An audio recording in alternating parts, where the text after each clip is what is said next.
My dissertation is about Bob Jones University and its outstanding collection of Western European Christian religious art. With that in mind, I searched JSTOR for articles. Of the three included here, one was written by a former director of the Art Museum at Bob Jones University. The other two were written by professionals in the field. The Religious Art Museum at Bob Jones University opened in 1951 with 25 to 40 paintings. On its 10th anniversary, Murray Havens, then director of the museum, submitted an article, Collection of Religious Art at Bob Jones University, to Art Journal's 1961-62 winter edition. In the article, Havens provided background on Bob Jones University, it being an evangelical Christian institution, and Bob Jones Jr., the man responsible for assembling the collection. He then described the museum building and the paintings themselves, noting that they had been assembled with a view toward presenting a record of the history and development of European religious art from the Gothic through the Baroque periods. Next, he commented on the museum's holdings in Italian Renaissance, Spanish, and Flemish art.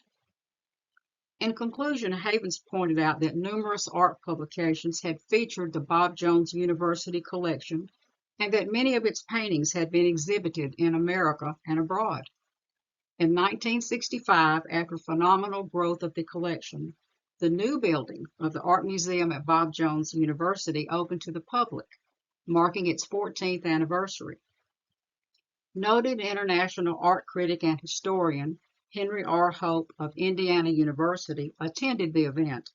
Hope said that from reading the listings of the collection in publications, he had had no idea of its extent, 250 paintings at the time, among them a number of fine paintings.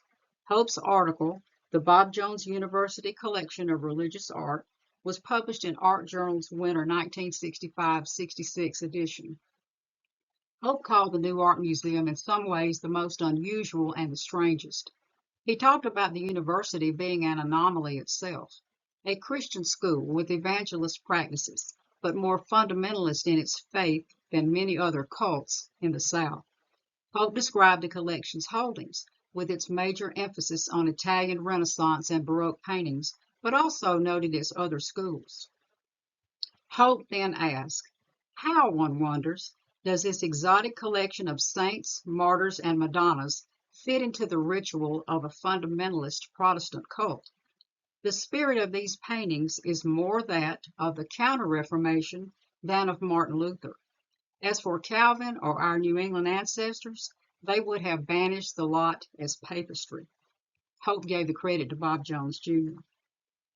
1 year later, Donald Posner and Kathleen Will Garris Posner, at Henry Hope's suggestion, traveled to the museum with the goal of providing a more detailed report of its paintings.